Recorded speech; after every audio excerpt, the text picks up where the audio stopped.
බොහොම වැදගත්. මොකද ඕනම රටක් එක්ක අපි ගිවිසුම් වලට අත්සන් කරන්නේ ආණ්ඩුවක් විදිහට අපේ රටටත් වාසිය ගේන විදිහටම තමයි. ඒ කියන්නේ අපේ පොලිසිය ගත්තොත් වින් වින් පොලිසි. ඒගොල්ලන්ටත් වාසිය අපිටත් වාසිය. ඒක තමයි අපේ ප්‍රතිපත්තිය. ඒතර ඒ බේස් එකේ ඉඳලා තමයි අපි මේ හැම ගිවිසුමක්ම අත්සන් කරන්නේ. ඉතින් ඊට කලින් තිබිච්ච ගිවිසුම් වල රටට අහිතකර ඒවා තිබුණා. ඒ අහිතකර ඒවාට අපි විරුද්ධ වුණා.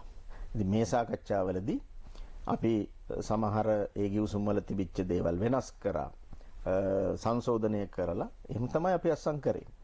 ඉතින් සමහර ඒවා අපිට අවාසි නම් අපි කරේ නැහැ. උදාහරණයක් විදිහට අදානි සමාගමත් එක්ක අවිල්ලා තිබුණ එකඟතාවය. ඒතර ඒක අපේ රටේ විදුලි බලය නිපදවීම පිළිබඳව අදානි සමාගමට දීපු කොන්ත්‍රාත්තුවක්. ඒකේ එක විදුලි ඒකකයක් නිපදවන්න ඩොලර් 8.26ක් යනවා. සාමාන්‍යයෙන් අපි ලංකාවේ ගොඩක් ව්‍යාපෘති වලින් විදුලි ඒකකයක් ජනනය කරන්නේ 5.45 5.6 ඔය වගේ ගණන් වලට. ඒ වගේ දෙගුණයක් මේක. ඒ නිසා අපිට රටට අහිත කරයි. අපි කිව්ව බෑ කියලා. ඒක ටරිෆ් ඒකකයට යන වියදම් වැඩි. ඒක රටට අවාසි.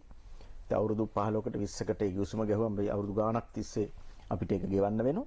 අපි ඒක බෑ කිව්වා. හැබැයි අපි තෙකුණාමලේ අලුතෙන් බලශක්ති පිළිබඳ ගිවිසුමක් අත්සන් කරා. ඒතර ඒ ගිවිසුමේ ඇත්තටම තියෙන අවබෝධතා ගිවිසුමක්. ගිවිසුමක් නෙවෙයි අවබෝධතා ගිවිසුමක්. ඒ අවබෝධතාවේ තියෙන්නේ තෙකුණාමලේට තෙල් සහ ගෑස් ඉන්දියාවෙන් ගෙන්න ගන්නත් අපිට අවශ්‍ය නම් ඒ තෙල් නැවත බංකරින් සේවයට කියන්නේ නැව්වලට ලබා දෙන්න පුළුවන්. ඉතින් ඒ විවිධ ආපහු ආනයන සහ පනයන දෙකම සරලව කිව්වොත්. එතකොට ඒකට හබ් එකක් විදිහට තමයි ත්‍රිකුණාමලේ පාවිච්චි කරන්නේ. ඒතකොට ත්‍රිකුණාමලේ තෙල් ටැංකි ගොඩක් තියෙනවා, දි รา පත් වෙනවා. ඒවත් ප්‍රතිසංස්කරණය කරලා බංකරින් වලට දෙන්න අවශ්‍ය නැහැ. බංකරින් වලට දෙන්න රටට අපේ රටට අවශ්‍ය නම් අපි ගන්න බැඳිලා නැහැ. අපි අනිවාර්යයෙන් මේකෙන් ගන්නවා කියලා නැහැ. ඒක ලංකාවත්, ඉන්දියාවත්, එක්සත් අරාබි එමිරාජ්‍යත්. ඒ කියන්නේ අපි සරලව කියන ඩුබායි කියලා. ඒ රටවල් තුනම මේක ආබද්ධවත්.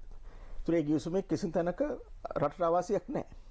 එතකොට අපි අනිවාර්යයෙන්ම තෙල් ගන්නම ඕනේ කියලා බැඳීමකුත් නැහැ.